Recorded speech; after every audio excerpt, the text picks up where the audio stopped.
your mind, I wanna stay for your meal. Getting all the piece of pie for your wife. Everybody wanna know how it feels. Everybody wanna see what it's like. Living in a big house, I don't like. Me and Misty is so the making money. Alright.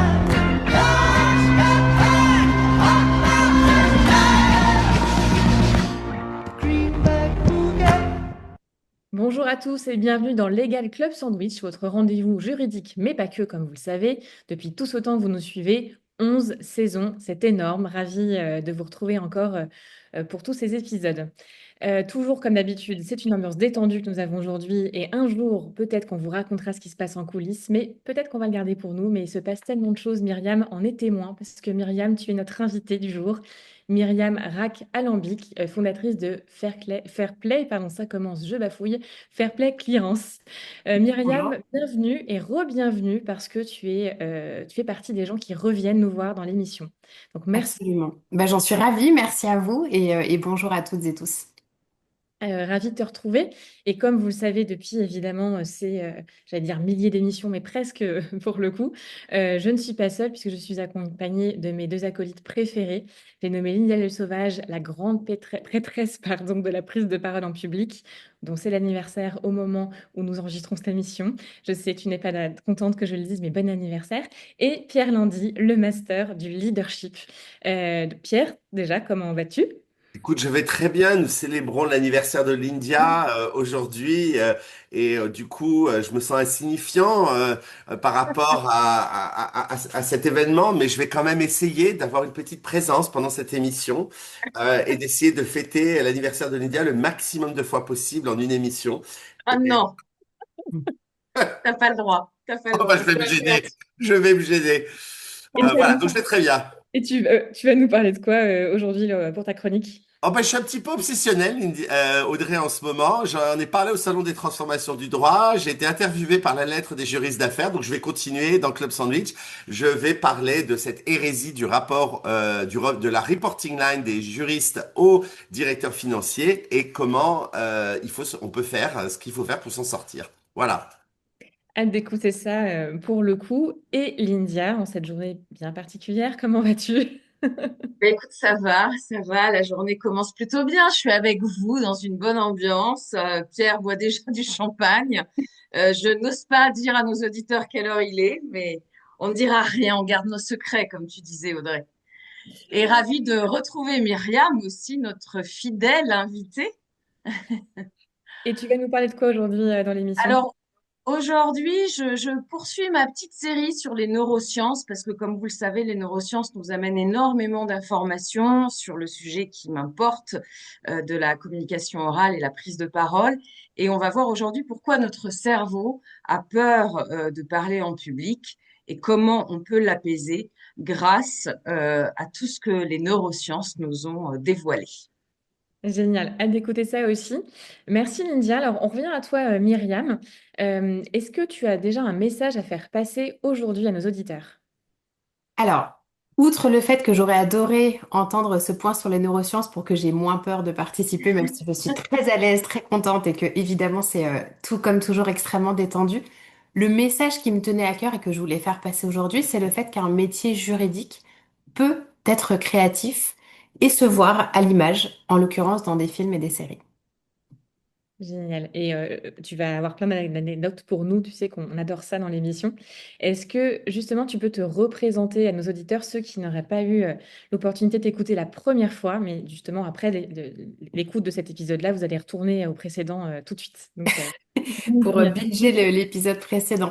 Avec grand plaisir. Donc, je suis Myriam Rack Alambic. Tu le disais, ça fait 20 ans maintenant que je suis juriste en propriété intellectuelle dans l'audiovisuel. Donc, je n'ai pas vu les anniversaires passer, mais en tout cas, en vérifiant, ça fait bien 20 ans. Et j'ai fondé il y a 15 ans la société Fairplay Clearance, qui s'appelait à l'époque Immediate Clearance. Comme le changement de nom a à peu près 4 ans, on est encore parfois plus connu sous notre ancien nom, mais en tout cas, voilà, j'ai fondé cette société il y a 15 ans. Je la dirige aujourd'hui avec mon équipe. Et on travaille en clearance sur des films et des séries principalement, mais aussi des clips de musique, des documentaires et de la pub, beaucoup. ok. Et Pierre, tu avais une question, il me semble, pour Myriam. Et Pierre, tu es en mute. C'est le Le champagne, champagne, on a c'est dit le ou pas? champagne, c'est le champagne, absolument. Et ben ma question, c'est déjà une question à la base, c'est quoi la clearance? Est-ce que tu peux nous expliquer ce que c'est? Bien sûr, et il faut pas du tout avoir peur de poser cette question parce que figurez-vous que même aujourd'hui sur des tournages, même avec des gens qui font ce métier depuis bien avant ma naissance, c'est une question qu'on continue à nous poser. Alors un petit peu moins qu'il y a 15 ans, c'est vrai, mais la clearance, c'est un terme un peu barbare qu'on entend peu, c'est un terme anglo-saxon. On a beau essayer de le prononcer vraiment à la française, clearance, c'est la meilleure traduction pour l'instant qu'on ait trouvée. Je vous donnerai un peu les tentatives de traduction que j'ai vues sur mon passage et pour l'instant ça ne convient pas. Et en tout cas de manière très basique, donc c'est un métier du légal et c'est le fait d'obtenir les droits de tout, tout ce qu'on voit, ce qu'on entend, ce qu'on mentionne dans les œuvres audiovisuelles, les films, les séries, les pubs, les documentaires. Donc c'est vraiment tout ce qui est protégé de près ou de loin et qui est à un moment visible, cité, mentionné, évoqué, c'est le fait d'en obtenir les droits, au moins de se poser la question, est-ce qu'il faut les obtenir ou pas? Et si la réponse est oui, avoir les autorisations. Voilà, donc c'est littéralement le terme en anglais, ça peut vouloir dire nettoyage. Par exemple, sur un projet canadien sur lequel je suis intervenue, j'ai déjà été créditée en supervision du nettoyage. Ça n'est pas que ça n'est pas que du nettoyage juridique. Donc c'est pas, voilà, je trouve que la traduction n'est pas exacte. J'étais aussi créditée en libération des droits. Alors je trouve ça super romanesque, mais je trouve qu'on ne fait pas que libérer des droits. Donc il y a pour l'instant, c'est vraiment clearance le terme le plus adéquat. C'est rendre tout propre et beau juridiquement. Et du coup, c'est quoi les types d'éléments qu'on peut clearer dans un film? Parce que j'imagine que, enfin, je dirais un petit truc tout à l'heure, mais il y a plein de choses en fait. Il y a beaucoup de choses. Il y a beaucoup de choses. Quand on commence à faire la liste, on se rend compte qu'en fait, ça n'a pas de fin. Vraiment, les éléments les plus récurrents, c'est bien évidemment toutes les œuvres d'art.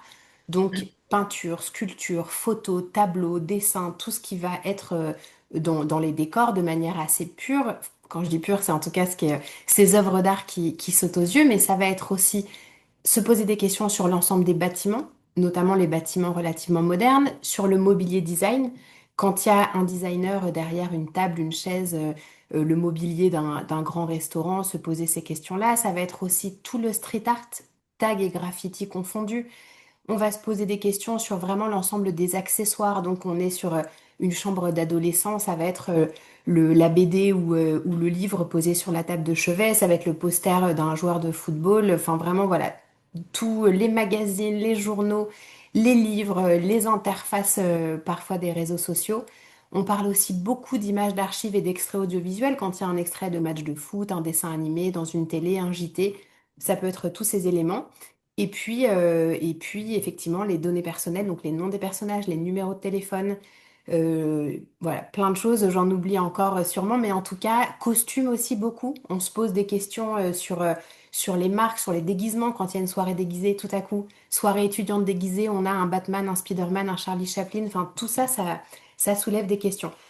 Donc il y a un petit côté Matrix en se disant au secours, tout est protégé. C'est vrai, tout ne nécessite pas clearance, fort heureusement, parce qu'on est quand même dans une industrie créative où il y a la liberté d'expression et la liberté créative qui est assez forte. Mais quelque part, légalement, on ne peut pas impunément faire une vanne sur Emmanuel Macron sans se poser la question de est-ce qu'il y a diffamation, insulte, injure, etc. Heureusement, comme dans l'humour, il y a quand même une marge de manœuvre qui est importante. Mais la clearance, c'est les droits de absolument tout ça. Et dans une scène anodine, il y a beaucoup, beaucoup d'éléments à clearer en fond, devant, derrière, sur le personnage, dans ses mains, sur l'armoire, sur la table du petit-déj. Donc voilà ce que ça recouvre. Et alors en plus, il y a des distinctions enfin de mémoire. Hein. Par exemple, les œuvres architecturales de mémoire ne sont pas protégées aux États-Unis alors qu'elles le sont en France. Donc ça, tu as aussi ce genre de choses. Puis alors après, dans les œuvres architecturales protégées en France, de mémoire aussi, tu as des trucs un peu lunaires, type la Tour Eiffel de jour n'est pas protégée parce qu'on est hors, enfin c'est tombé dans le domaine public. En revanche, la tour Eiffel de nuit avec son éclairage si typique, elle, en revanche, elle est protégée. Et on Absolument. doit contacter la société d'exploitation de la Tour Eiffel. Tu confirmes, hein, mes souvenirs Je sont bons. confirme totalement et je vais même vous apporter un petit complément. Je vais pas la qualifier ça de lunaire parce que si nos amis de la 7 nous regardent, j'ai pas du tout envie de les mettre à dos, Non, mais j'ai lunaire, c'est que juste que c'est ah surprenant, non, tu vois, non. tu peux te dire, C'est qu'en termes de lunaire, ce que je vais vous dire, c'est que souvent, on commence à entendre effectivement 2 jours, c'est autorisé, c'est gratuit et on peut filmer. De nuit, ça nécessite accord. Eh bien, figurez-vous que non seulement de nuit, quand elle clignote, on a besoin effectivement de demander les droits et de payer une redevance à la 7. C'est aussi le cas quand on est éclairé de nuit et qu'elle ne clignote pas, mais, et là je vous apporte cette petite info, c'est aussi le cas lorsqu'elle est totalement éteinte la nuit et que le phare tourne. Alors peut-être qu'un jour ça ira, il y aura une discussion sur ce qui est protégeable ou non protégeable, mais en tout cas aujourd'hui c'est une règle, ça fait partie de l'œuvre d'art. Et on a déjà pas mal d'équipes de post-production qui se sont heurtées à ça en disant de manière vraiment de toute bonne foi, bon bah là elle est éteinte, on est tranquille. Et non. Ça n'est pas le cas. Non, non. et 7, c'est pour Société d'exploitation de la Tour Eiffel, c'est ça? Absolument, oui, oui, désolé. Et des gens super avec qui on s'entend très bien, mais en tout cas, il faut le savoir parce que je peux vous dire que ça n'est pas anodin sur un devis. Donc voilà, c'est important de l'anticiper. Et quand on parlait des œuvres architecturales juste avant, c'est tout à fait vrai. Il y a ce qu'on appelle la liberté de panorama dans certains pays et pas dans d'autres. Donc nous, en France, ce n'est absolument pas le cas et il y a un vrai combat pour que on n'ait pas une harmonisation européenne en ce sens, notamment de la part des ayants droit, des architectes, etc. Mais on a des pays, notamment en Europe, où il y a ce qu'on appelle la liberté de panorama, ce qui veut dire que c'est dans l'espace public, ça n'est pas soumis à des droits. C'est le cas en Espagne, par exemple, et dans les rues de Madrid, de Barcelone, la question ne se pose pas. Nous, par réflexe, et c'est tellement dur pour nous de se dire c'est autorisé, qu'on continue à demander parfois des confirmations, etc. Et c'est le cas dans un pays qui est très proche aussi géographiquement, même si c'est pas politiquement le même fonctionnement, la même lignée. En tout cas, Grande-Bretagne, donc à Londres, il y a vraiment cette conception de même le street art, on est sur une liberté de panorama assez large. Donc il y a beaucoup de choses à prendre en considération quand on se dit quelle loi on va appliquer, mais il faut savoir qu'effectivement, certains pays sont très ouverts sur la liberté de panorama. Parfois, ça exclut ou inclut ce qui est temporaire, donc le street art, donc une mise en place ou une sculpture qui serait temporaire. Parfois, ça l'inclut. Enfin voilà, il y a des règles dans tous les pays. Et comme le droit aujourd'hui est très mondial sur la clearance, ça tombe bien, on adore comparer les législations. Justement, Myriam, peut-être que tu pourrais nous rappeler pourquoi toi, tu as voulu créer ta société il y a 15 ans, parce que je crois que ça va nous apporter aussi beaucoup d'éléments sur la clearance en France, notamment. Oui, et son arrivée, c'est vrai. Quand on a créé la société, l'idée n'était pas de moi. Moi, je démarrais, j'avais 1 an d'expérience dans le cinéma. Je découvrais énormément de choses. Je travaillais déjà beaucoup en clearance, mais j'avais pas du tout le recul que la personne qui a eu l'idée a eu à ce moment-là. Donc, il y a un directeur de post-production qui s'appelle Abraham Goldblatt, qui est aujourd'hui gérant et donc associé avec moi de Fairplay. Et en fait, ce qui est intéressant, c'est que l'idée, elle est venue d'une industrie technique, d'un directeur de post-production qui travaillait depuis 15 ans sur ces sujets et qui un jour s'est dit, mais en fait, c'est incroyable, comment ça se fait que sur mes devis de post-prod, j'ai autant d'effacements, des VFX, donc effets spéciaux pour retirer des tableaux, de la post-synchronisation. Donc ce sont les comédiens et comédiennes qui reviennent en studio pour réenregistrer une voix par-dessus la leur et de temps en temps des choses à corriger parce qu'il y a des choses qui ont été dites pour lesquelles on n'a pas les droits. Pourquoi j'ai une ligne budgétaire tellement importante pour effacer ou corriger des choses a posteriori? Pourquoi c'est pas fait avant? Et on a traversé ensemble un projet. Moi, j'étais chez Légende à l'époque, donc Légende Film, qui est une société de cinéma, qui venait à l'époque de produire La Môme, donc qui était, enfin, voilà, c'était super enthousiasmant de les rejoindre à cette époque parce qu'il y avait une vraie, voilà, une vraie actualité intéressante. Et on avait travaillé ensemble sur un projet anglo-saxon qui s'appelle Babylone AD. C'est la Fox qui était derrière ce projet. Et tout à coup, il avait vu une armada d'avocats se poser des questions et une équipe clearance qui était dédiée en amont. Et c'est vrai qu'il s'était dit, mais en fait, comment ça se fait que nous, en France, on n'est pas quelqu'un, un ou une référente qui puisse nous dire oui, non, ou je veux obtenir les droits, et que moi, en post-prod, je me récupère tous ces pots cassés. D'autant qu'il y a des choses qui s'effacent, mais tout ne s'efface pas. Donc c'est né comme ça d'une idée. Il en a parlé à mon ancien boss de l'époque, donc qui était directeur juridique de chez Legend. Et en fait, assez naturellement, il lui a dit, voyez-vous, prenez enfin, déjeuner ensemble, parlez-en. Et c'est là qu'on a décidé de créer cette structure avec aucune idée. Est-ce que le pari va fonctionner? Est-ce que ça va marcher? Est-ce qu'on en a vraiment besoin? Est-ce que c'est trop anglo-saxon pour nous, Français et Françaises? Donc c'est comme ça, en tout cas, que l'idée, a été créée. Ça veut dire que j'ai très vite eu les clés. Lui, il était vraiment dans la partie technique. Il m'a dit, je n'y connais rien, je ne sais rien. Je te donne les clés, je te donne quelques noms à appeler pour aller commencer à enquêter, voir sur des tournages, parler aux prods, parce que les prods ont des services juridiques. Donc, comprendre de quoi est constitué ce no man's land dans lequel on a la sensation qu'il y a une vraie place pour nous. Mais ça a commencé en tout cas comme ça et poser des questions, aller sur des tournages, parler à des gens qui sont là depuis 30 ans et qui ouvrent des énormes yeux quand on leur prononce ce terme et quand on leur parle d'obtenir des autorisations. Voilà comment il y a 15 ans ça a démarré.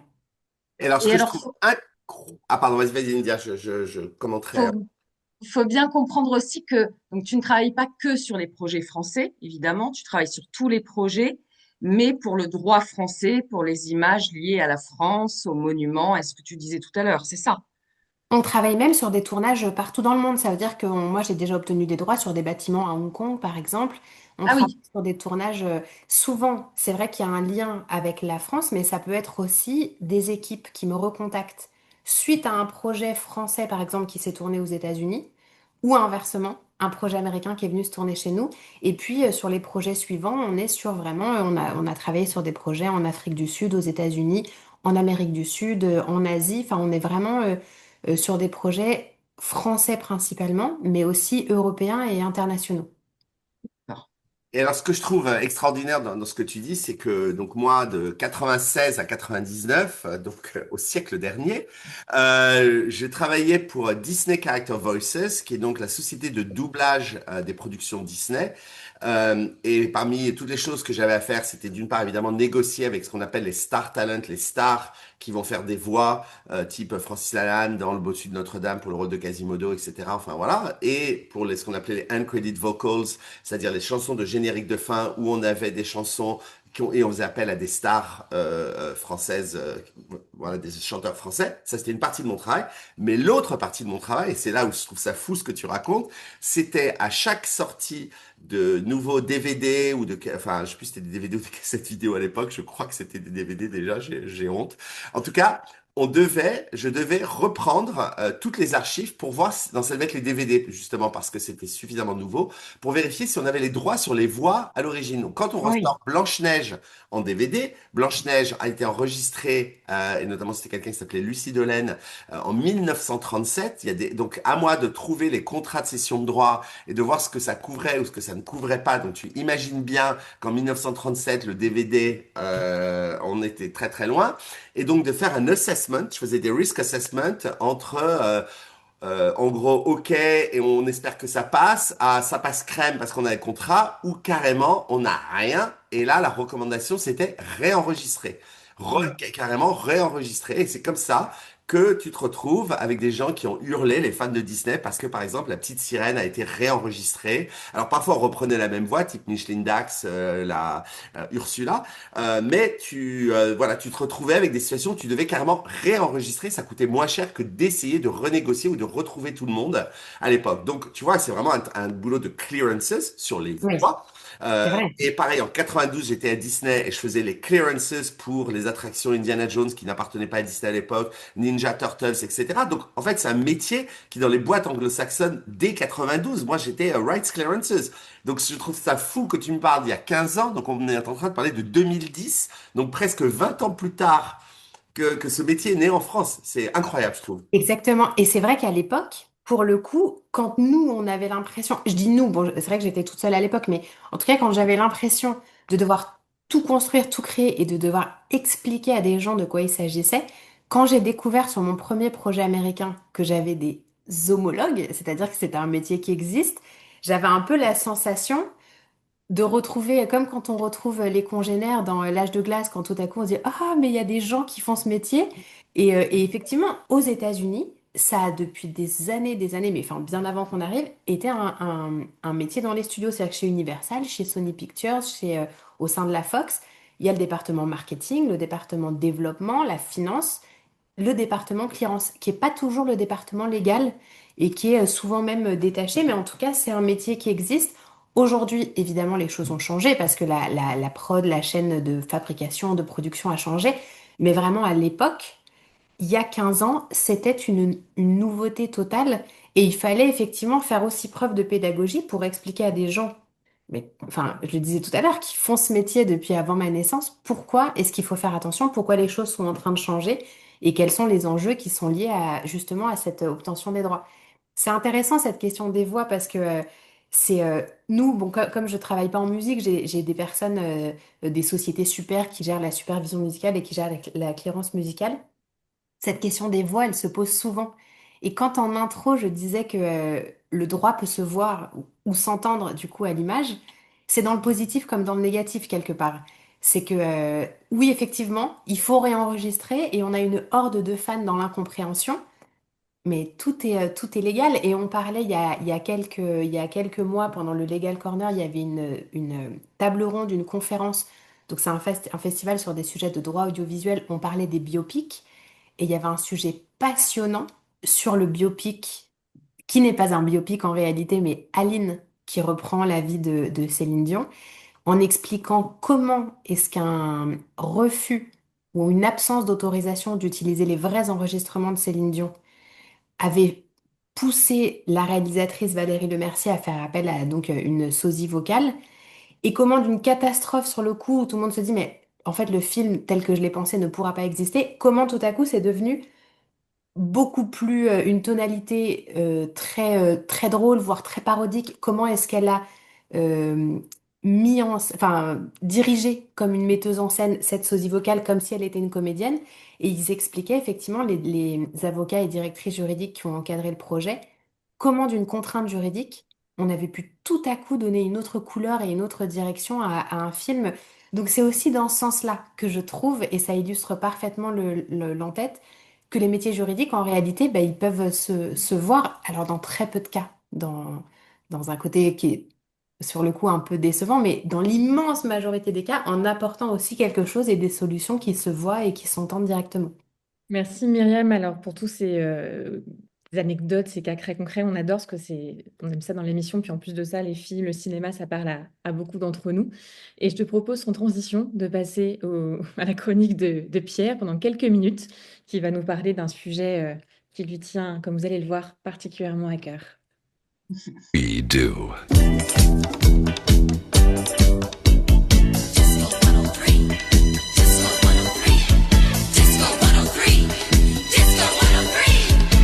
Merci Audrey. Oui, je pense que jusqu'à mon dernier souffle, je continuerai de travailler sur cette idée que pour les juristes, il faut sortir de la tutelle financière. Donc voilà, c'est un sujet, vous savez, qui me tient particulièrement à cœur. C'est le reporting de la direction juridique au DAF. Préambule, je vous aime beaucoup, mes directeurs financiers. C'est pas parce que je pense que c'est une hérésie qu'on vous reporte que je ne vous aime pas. Mais surtout, ce dont je veux parler aujourd'hui, c'est comment est-ce qu'on peut en sortir intelligemment. Alors d'abord, on va faire une petite remise en contexte. C'est pas une question d'ego, mais c'est vraiment une question d'efficacité, de gouvernance. Dans l'article que j'ai cité tout à l'heure de la LGA, on rappelle que on a environ 44,5% des directeurs juridiques qui reportent au COMEX et environ, dans la plupart des boîtes en France, 65% qui sont rattachés directement au président, au DG. C'est pas mal, mais enfin, c'est pas encore partout. Mais là, dans la tech française, c'est là où est l'aberration la plus absolue, on est à près de 60% qui reportent au CFO. Donc, c'est l'inverse. Et vraiment, c'est quelque chose que je veux expliquer et surtout, je vais vous donner des conseils pour en sortir. Bon, déjà, c'est probablement dû parce que le CFO arrive tôt et le juridique plus tard. Et donc, voilà, après, naturellement, on se dit que c'est logique que le directeur juridique reporte au financier qui était là, qui a aidé à monter la boîte, etc. Donc, comment est-ce qu'on peut sortir de cette situation et faire que vous, amis juristes, directeurs juridiques, vous reportiez bien directement au directeur général, au CEO, et que vous soyez que vous fassiez partie du COMEX. Alors, je vais vous donner trois grandes séries de conseils. D'abord, il y a vos soft skills, la, la façon d'être, le savoir-être. C'est-à-dire, il faut travailler votre posture, votre influence. Vous devez passer d'un état de juriste à un état de stratège. En fait, vous n'êtes pas juste là pour gérer des clauses, vous êtes là pour éclairer la stratégie d'entreprise. Donc, la première bascule à faire, c'est adopter une posture de leader. Vous n'êtes pas un business partner, ça je n'arrête pas de le dire, c'est SO 2010. Vous êtes un trusted advisor, un véritable conseiller de confiance qui murmurait à l'oreille du CEO. Alors, comment est-ce qu'on y arrive? Eh ben, vous allez adopter le mindset. Vous allez plutôt abandonner le mindset non, non, non. Vous allez plutôt partir dans non comme ça, mais oui comme ça. C'est-à-dire que vous allez proposer des alternatives, des chemins. J'en ai parlé récemment dans une vidéo que j'ai postée sur LinkedIn. Vous allez passer du Dr. No dans James Bond du même nom au Dr. How. Comment est-ce qu'on va arriver à faire ce que vous souhaitez faire? Et puis, vous allez parler affaires, business. Vous allez transformer chaque risque en impact business. Si on ne négocie pas cette clause de responsabilité ou cette clause d'approvisionnement ou que sais-je, on va perdre 2 millions d'euros. Voilà, il faut qu'on comprenne que le juridique, bah, c'est pas juste des belles phrases écrites dans un contrat, ça a véritablement un impact business. Et puis, vous allez aussi vous orienter vers être ce que j'appelle le gardien de la culture, c'est-à-dire ce terrain soft où la finance ne va pas forcément aller toujours, et vous, en tant que juriste, vous allez pouvoir y aller, et vous allez pouvoir essayer de trouver des projets dans lesquels vous allez avoir une appétence peut-être meilleure que nos camarades des chiffres. Donc, voilà, tout d'abord, cette espèce de posture à prendre. Deuxième grande stratégie, eh bien, c'est l'argument massu, check and balance, que connaissent bien les Américains. C'est la gouvernance. Pour sortir de la tutelle financière, ne présentez pas cela comme un combat contre le CFO, mais plutôt comme un mécanisme de sécurité pour l'entreprise. Encore une fois, je le disais, dans les sociétés anglo-saxonnes, mettre le Chief Legal Officer sous le CFO est considéré comme quelque chose d'absolument inimaginable, parce qu'il doit exister au sein de l'entreprise une forme d'impartialité. Et au fond, c'est logique. Vous ne pouvez pas être le contre-pouvoir de celui qui valide votre bonus, vos budgets et parfois votre carrière. Donc, votre rôle, ce n'est pas le même rôle que celui du directeur financier. Lui, il est là pour vérifier les chiffres, qu'on reste dans le budget. Et donc, peut-être, il va vous dire, non, cette étude à 100 000 euros d'avocat, je dis non parce que ça va nous foutre dans le rouge au niveau des chiffres. Et il est dans son rôle de dire ça. Mais ce n'est pas votre rôle. Vous, s'il faut dépenser 100 000 euros pour protéger la responsabilité pénale du dirigeant, ce qui est votre rôle, eh bien, il faut les dépenser. Vous ne pouvez pas être bloqué par quelqu'un qui n'a pas le même prisme que vous. Vous, votre rôle, c'est de protéger les intérêts de l'entreprise et aussi celui des dirigeants. Donc, vous devez être indépendant et garder votre esprit critique. Donc, il va falloir montrer comment vous pourrez rendre ça concrètement. Vous pouvez être l'architecte de la gouvernance, mettre en place des délégations de pouvoir, des comités éthiques, des règles du jeu pour protéger, encore une fois, à terme, le dirigeant. Vous pouvez prendre des projets transverses qui touchent tout le monde et qui vont aider tout le monde. Par exemple, des politiques internes. Il faut intervenir en amont, faire des roadmaps juridiques à 12, 24, 36 mois. Vous devez vous rapprocher des opérationnels, comprendre leurs contraintes, revenir avec des options réalistes, pas uniquement juridiques. Vous devez constamment rappeler que votre mission numéro 1, et surtout en France, comme je l'ai dit, c'est protéger l'entreprise et surtout protéger le DG de sa responsabilité personnelle. C'est une responsabilité spécifique française et qui n'est pas que théorique. Demandez aux dirigeants de Uber France ce qu'ils en pensent quand ils se sont vus retrouvés avec les flics chez eux pour travail dissimulé. Donc voilà, c'est véritablement votre deuxième axe. Et enfin, pour finir, votre troisième axe, eh bien, c'est d'utiliser des outils véritablement pour montrer votre valeur ajoutée.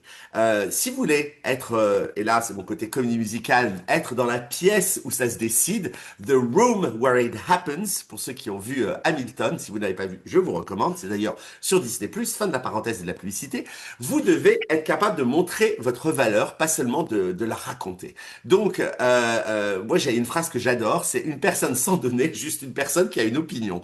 En fait, vous n'avez pas juste une opinion, vous avez des datas. Et là, on y va, on va piloter clairement à base de chiffres, pas pour vous justifier, mais juste pour montrer à quel point vous êtes essentiel. Donc, moi, j'aime bien avoir que les personnes que je coach, que j'accompagne, mettent en place des KPIs, des Key Performance Indicators. Et alors là, il y en a plein. Ça peut être le temps pour signer un contrat, le montant des dépenses d'avocats externes, les économies réalisées parce que vous avez pris des avocats, le nombre de problèmes que vous avez évité en trouvant des transactions, le temps de remédiation quand il y a eu un problème de conformité, voilà, bon, etc., etc. Vous en trouvez deux ou trois que vous avez chaque trimestre et puis vous les reliez à la stratégie de l'entreprise et puis, si possible, vous mettez en place une revue juridique trimestrielle avec le CFO et le CEO dans un premier temps et puis à terme juste avec le CEO pour montrer où vous étiez, ce que vous avez fait, où vous allez et comment ça aide le business et cela en illustrant avec des risques majeurs vos KPIs et bien évidemment vos recommandations.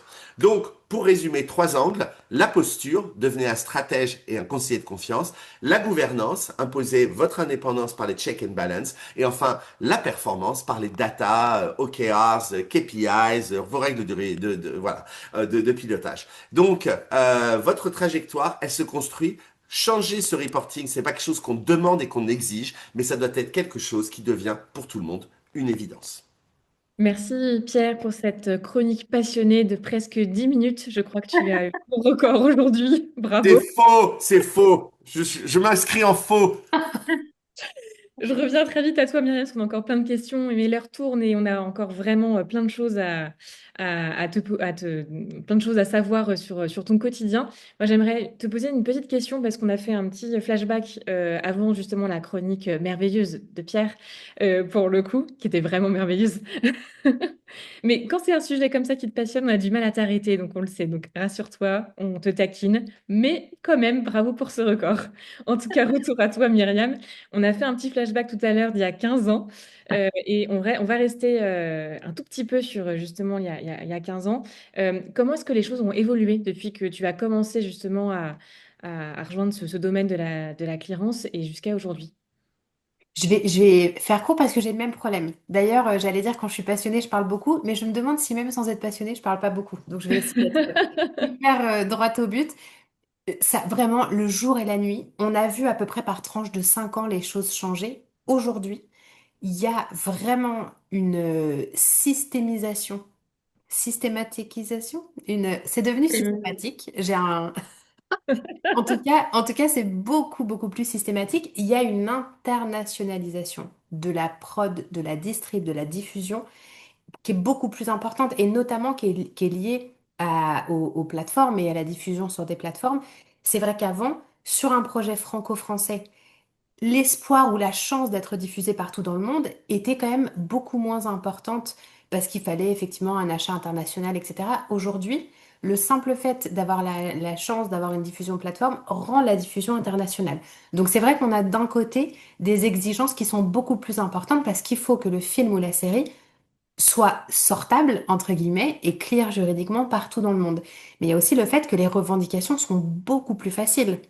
Avant, pour voir en salle qu'il y a un élément dans le décor qu'on reconnaît, contacter la personne, faire une photo, leur dire est-ce que c'est bien ton livre que je vois, savoir qui contacter si c'est bien le cas.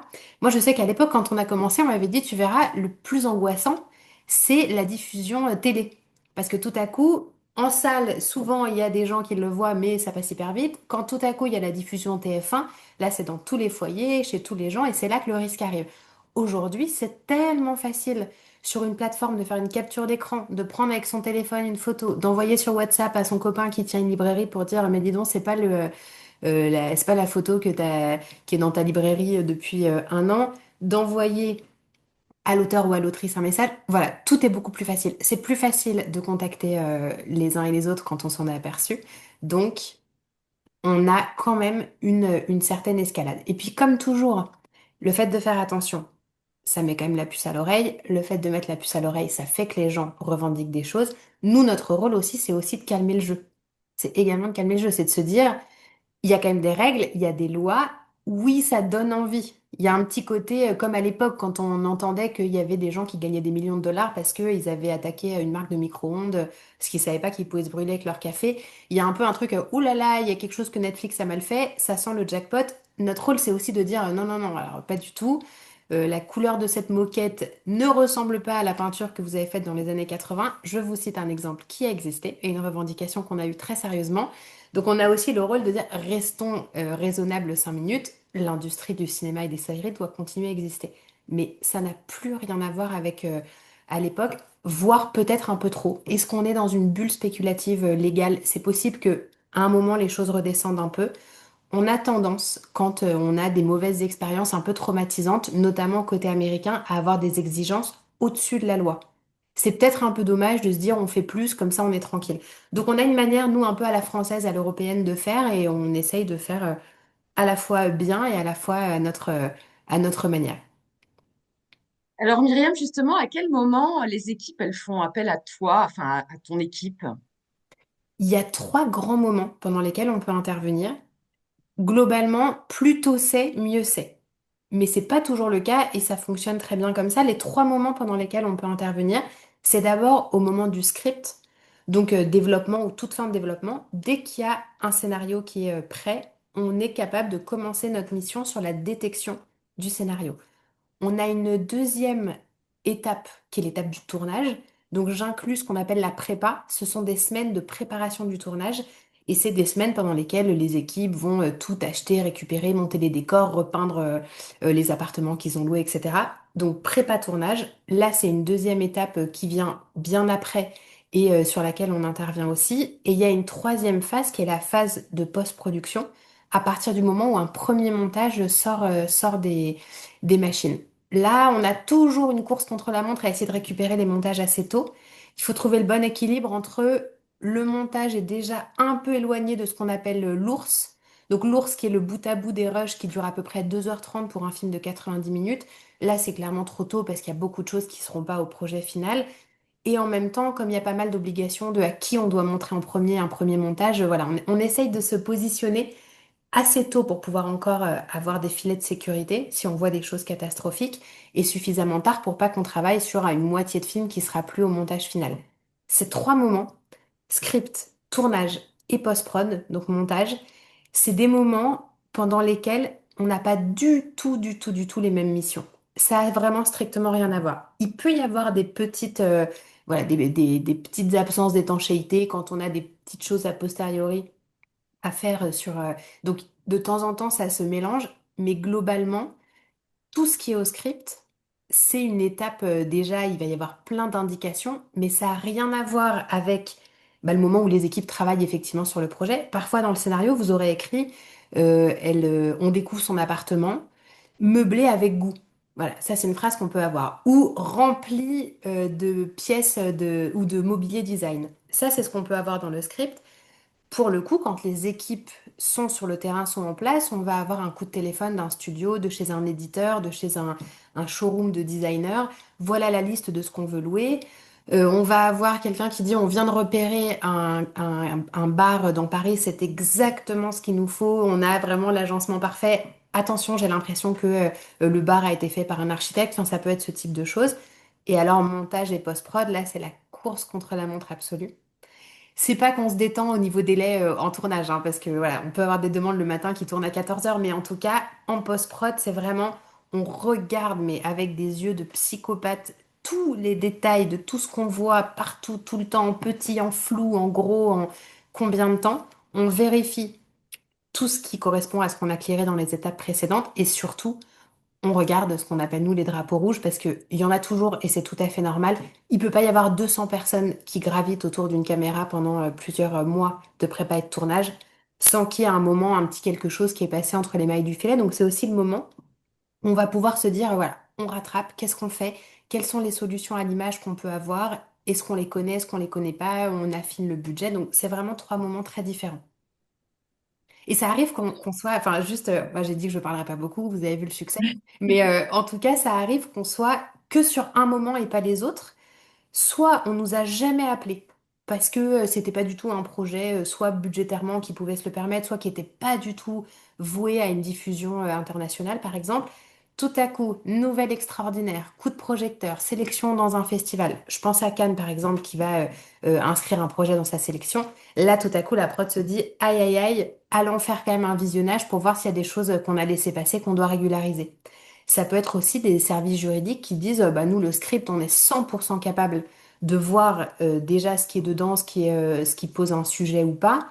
Le montage, pareil, nos yeux, nous aussi, on peut revêtir nos lunettes de psychopathe, on pourra voir ça. En revanche, être tous les jours pendant la prépa et le tournage, en lien avec les équipes, sur j'ai trouvé ça en brocante, retrouver un ou une artiste, contacter une marque. Bon, ça, enfin, les services juridiques sont déjà ultra saturés. Je pense que le secteur audiovisuel fait pas exception aux autres. Donc, il peut y avoir un moment où on a besoin de nous juste la partie tournage, peut-être pas sur tout. Ça se passe dans une forêt, puis tout à coup, il y a un flashback sur un moment où la personne était dans la civilisation. On l'a déjà eu aussi. Bon, bah, on a besoin de nous sur un petit bout de film, donc on se met là où on a besoin de nous. Merci Myriam. Passionnant, ce que tu nous racontes. Et maintenant, on a besoin de Lindia pour la chronique, justement. Donc, c'est à toi.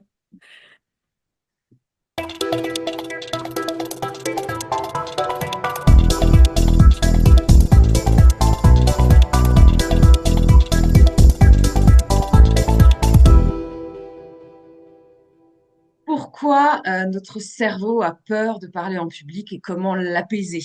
Je vous disais, on continue la série sur les neurosciences parce que je trouve que cette science nous apporte énormément d'informations qui nous aident parfois aussi à mieux comprendre les stress que vous pouvez rencontrer. Je comprends pas, je connais mon sujet, mais dès que je dois parler en public, mon corps se rebelle. Le cœur s'accélère, les mains deviennent moites, la voix tremble, on perd ses mots, on respire mal, et dans 90% des cas, on pense que c'est un manque de préparation. Mais pas du tout. Pas du tout. C'est un mécanisme neuroscientifique. Donc aujourd'hui, on va expliquer, je vais vous expliquer pourquoi notre cerveau a peur de parler en public et surtout comment on peut l'apaiser. Le cerveau lit la prise de parole comme une menace. Souvenez-vous, alors souvenez-vous surtout vos cours d'histoire à l'école, à l'ère préhistorique, s'exposer devant un groupe signifiait être évalué, être accepté ou rejeté. Et le rejet, à cette époque, signifiait un danger, mais un danger vital. Résultat, écoutez bien, l'amygdale, le centre de détection du danger, il interprète encore aujourd'hui la prise de parole comme un risque social majeur. Alors, même si vous êtes dans une salle climatisée avec 12 juristes du comité éthique, eh bien, le cerveau, lui, ne fait pas la différence. Le corps réagit avant même que vous ayez réfléchi. Quand l'amygdale s'active, plusieurs choses se passent. Le cortisol augmente, stress. Le cœur accélère pour fuir. La respiration se réduit, voix instable. Le sang quitte le cerveau logique, ça c'est les trous de mémoire. Les mains deviennent froides, ça c'est les tensions musculaires. Et tout ça est biologique. Ce n'est pas une faiblesse, ce n'est pas un manque de compétences, c'est un programme de survie. Alors, je dis souvent à mes clients, aux personnes que j'accompagne, votre corps n'essaye pas de vous saboter, en fait, il essaye de vous protéger. Dans ma pratique, évidemment, j'ai des tas d'exemples. Audrey m'en demande régulièrement dans ses chroniques, donc je vais évidemment en parler. Des personnes qui sont compétentes et qui sont tétanisées en réunion avec une voix qui tremble et qui me disent, mais en fait, je suis pas faite pour ça. Mais c'est faux. En fait, le cerveau, dans ces cas-là, envoie simplement un signal d'alerte. Attention, danger, tu es exposé. Ce qui se passe ensuite, donc on travaille sur l'apaisement physiologique avant même de travailler sur le contenu. Résultat, au bout de plusieurs répétitions ou plusieurs séances, la voix se pose et puis ensuite on va pouvoir travailler sur les idées. Mais c'était vraiment un besoin de travailler sur la sécurité intérieure en amont. D'autres exemples, un dirigeant qui perd ses moyens en situation sensible, donc par exemple, je sais pas, un directeur général qui doit s'exprimer après un incident interne, il a beau avoir un discours parfait, en répétition, il fait des pauses longues, il a la gorge sèche, la respiration est bloquée, et puis il me dit, mais je comprends pas, j'ai tout pourtant, mais ça sort pas. Mais en fait, c'est parce que le contexte émotionnel, lui, active son amygdale. C'est pas la logique. Le cerveau, il réagit à la charge émotionnelle, pas au contenu. Alors, j'entends Audrey dans l'oreillette qui me dit, OK, mais comment on apaise ce cerveau qui panique? Eh bien, la bonne nouvelle, Audrey et Myriam aussi, je sais que ça va beaucoup t'intéresser. La bonne nouvelle, c'est que le cerveau se calme vite. Il vous envoie, enfin, il se calme vite si vous lui envoyez des bons signaux. Donc, voici la méthode, s'il y en a une. C'est une méthode en 3 points, vous allez voir, qui fonctionne parfaitement. La première chose, c'est la respiration. Pour déprogrammer la peur. La respiration lente, active. Enfin, la respiration, pardon, lente, elle active le nerf vague. Vous savez, le fameux nerf vague. Ça désactive l'amygdale et ça réactive le cortex préfrontal qui est celui du raisonnement et de la clarté. Donc, l'exercice est très simple. Vous inspirez 4 secondes, vous expirez 6 secondes pendant 1 minute. 4 secondes, 6 secondes pendant 1 minute. C'est scientifiquement prouvé. C'est simple, c'est invisible et c'est immédiat. Oui, Pierre, tu peux tester, je te vois, c'est très bien. Teste-le, ça fonctionne. Mais vraiment, je dis toujours, s'il y a une baguette magique, la seule baguette magique qui existe dans la prise de parole en public, c'est la respiration. Et en média training, je n'arrête pas de parler respire, respire, respire. Deuxième chose, il y a la respiration et ensuite, très important, parce que ça marche ensemble, c'est l'ancrage corporel, Myriam. Un corps instable, c'est un cerveau qui panique. Voilà. Un corps ancré, c'est un cerveau qui se pose. Alors, qu'est-ce qu'on fait, comme tu viens de le faire pour les auditeurs qui ne nous voient pas? Myriam s'est positionnée dans le sol. Évidemment, tu poses bien tes pieds dans le sol, si tu es debout de la même manière. Tu relâches les genoux, on déverrouille les genoux et on sent le sol. Nous sommes des terriens, donc on a besoin de s'appuyer dans le sol. L'ancrage, il est important. Et bien souvent, il y a des personnes qui n'ont absolument pas conscience de leur point d'ancrage. C'est une information de sécurité envoyée directement au système nerveux. Encore là, c'est les neurosciences qui l'expliquent et ça fonctionne. Posez-vous, ancrez-vous et vous allez voir le message que votre cerveau, enfin, vous n'allez pas vous en rendre compte d'ailleurs, mais vous allez voir l'impact en tout cas. C'est le message que votre cerveau reçoit. Et le troisième point de cette méthode, c'est la préparation émotionnelle. Avant une prise de parole, demandez-vous qu'est-ce que je veux faire ressentir, pas qu'est-ce que je vais dire. Quand l'intention est claire, le cerveau se stabilise. Moi, je dis toujours à mes clients, OK, ton contenu, très bien, mais avant de découvrir tout ça, je veux savoir qu'est-ce que tu veux dire. Je vois Pierre, je sais pas, il y a un message subliminal qui est en train de se passer, mais je suis concentrée sur ce que j'ai à dire. Je pense que moi aussi, je déborde, donc je vais me dépêcher. Euh, donc, qu'est-ce que je veux faire ressentir? Qu'est-ce que tu veux dire au-delà des mots? Est-ce que c'est motiver tes équipes? Est-ce que c'est donner confiance? Est-ce que c'est... Ah, ils me déconcentrent tous. Vous les voyez pas, mais ils sont comme des fous là derrière leur écran. C'est terrible.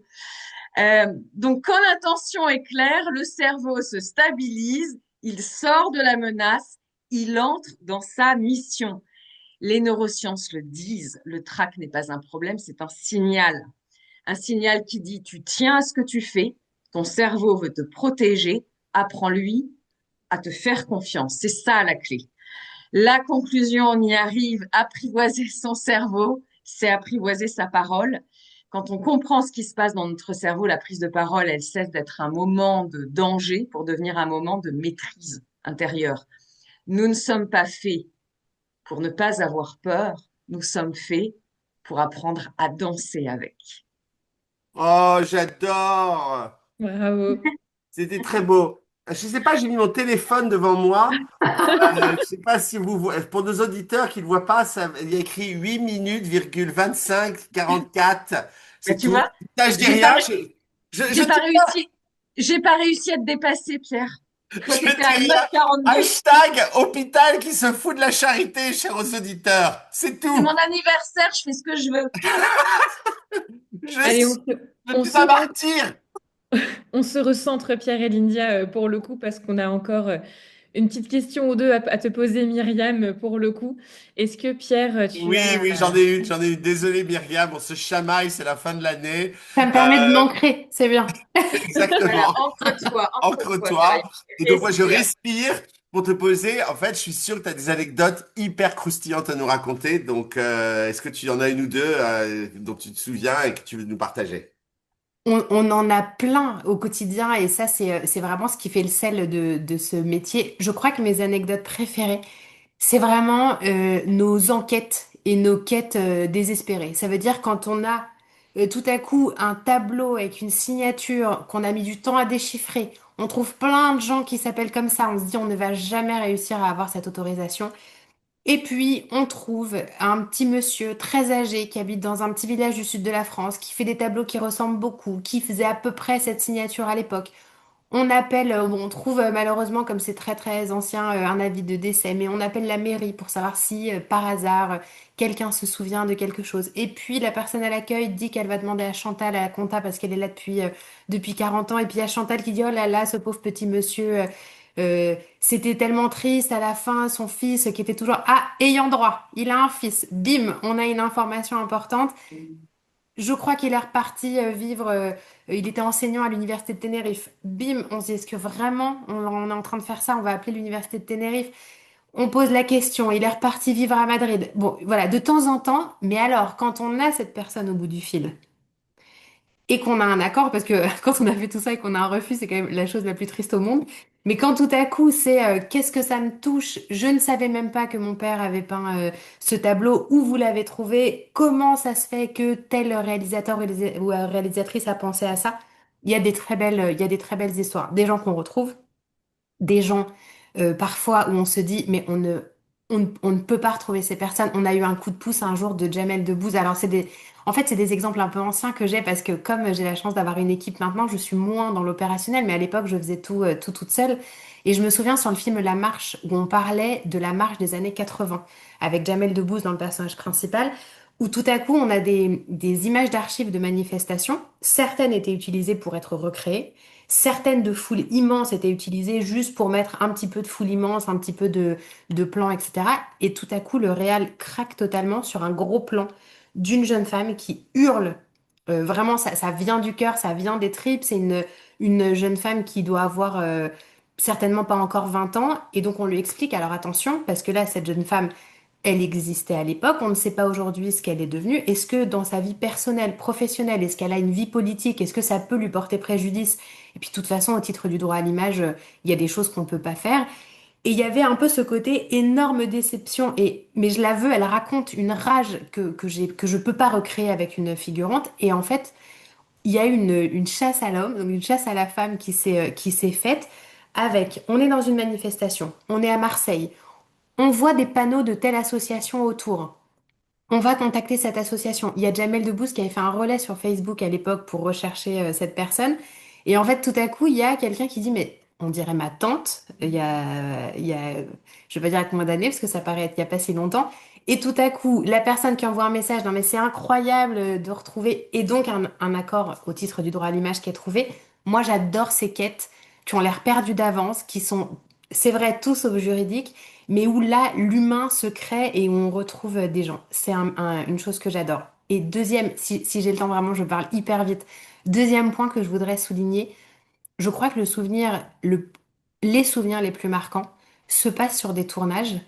Pour les juristes que nous sommes, mettre un pied sur un tournage, c'est vraiment Disneyland. C'est voilà, c'est incroyable, c'est des choses qu'on n'a pas l'habitude de voir. La première fois que j'ai été sur un tournage, je me souviens, c'était Tous les soleils de Philippe Claudel. Et le chef déco me dit, ou quelqu'un en tout cas des membres de la déco me dit, bah tu vois, là on est dans la chambre du personnage principal, c'est un prof, il est d'origine italienne, il est prof en musicologie. Regarde l'armoire là qui est tout au fond à gauche, viens, on y va tous les deux. Et il me montre que dans cette armoire, on regarde les tranches des livres, il n'y a que des ouvrages qu'un professeur de musicologie d'origine italienne d'à peu près cet âge-là peut avoir dans son armoire. Et là, je lui dis, mais ça va se voir à un moment dans le champ. Enfin, est-ce qu'il y aura un plan? Ah non, non, c'est pas prévu. C'est possible que ça se voit pas, mais il faut que tu saches que si à l'instant où le comédien va mettre un pied dans ce décor, on va y croire et il va être dedans, il va être dans son personnage, c'est peut-être parce que ce décor, il est tellement crédible. Et ce jour-là, je me suis dit, mais en fait, ce travail extraordinaire de fourmi qu'on ne voit pas, on lui doit, c'est lui rendre hommage que de ne pas changer un seul iota de ce qui était prévu et de nous battre comme des dingues pour que juridiquement ça suive et de pas proposer des choses. Donc je pense que la motivation, elle vient aussi de cette prise de conscience que, en fait, enfin, qu'il y a une équipe qui travaille pendant des mois et des mois pour que nous, spectateurs et spectatrices, quand on regarde notre série, ça ait pas l'air justement de Main Street, qui est très belle, hein, qui est magnifique, mais en tout cas, qui est un monde magique, un monde merveilleux. Non, on a besoin de réalité et on a besoin d'y croire. Donc c'était peut-être ce point, que je voulais préciser. On Et va faire un documentaire sur ton job, Myriam. C'est passionnant, mais oui. Est-ce que je peux choisir le casting ou est-ce que... Bah oui, documentaire, moi, bah oui. bien sûr. en tout cas, on te dit un grand Pierre, merci, tu étais sur mute. Myriam. Ouais, je disais juste qu'elle allait jouer son propre rôle, Myriam. C'est tout dans le docu. Ce sera un très long métrage alors. Eh Le bien, coach. un grand merci Myriam pour ce très beau rôle sur la clearance pour le coup. Un grand bravo à nos guests, du coup, Pierre et Lindia, dans les rôles des recordman et women des plus belles et plus longues chroniques du Legal Club Sandwich. Pour le coup, je ne pouvais pas. Non, Pierre a fait mieux. Mais Souviens-toi, il a fait pire, Audrey. Et tu sais Sur d'autres que saisons. tu te doutes bien, Audrey, que mon chronomètre est prêt pour ta prochaine chronique à la prochaine émission, je chers sais, mais tu auditeurs. peux, je n'ai pas peur du coup. Même pas peur. En tout cas, un grand merci à Myriam pour Merci à tout vous. cet enthousiasme et toutes ces anecdotes qu'on adore. Et c'est toujours passionnant. On adore t'écouter et nous raconter. On a très envie même en off, que tu nous racontes encore 10 milliards d'anecdotes. En tout cas, encore un très bel épisode avec vous deux, Pierre et Lindia. Et je vous dis à très bientôt pour un nouvel épisode, nouvelle émission du Legal Club Sandwich. À très vite. Merci. À bientôt. Merci, Merci. merci Myriam. Merci à Merci, vous. Myriam. À très vite. See the man who won't stay, fear me.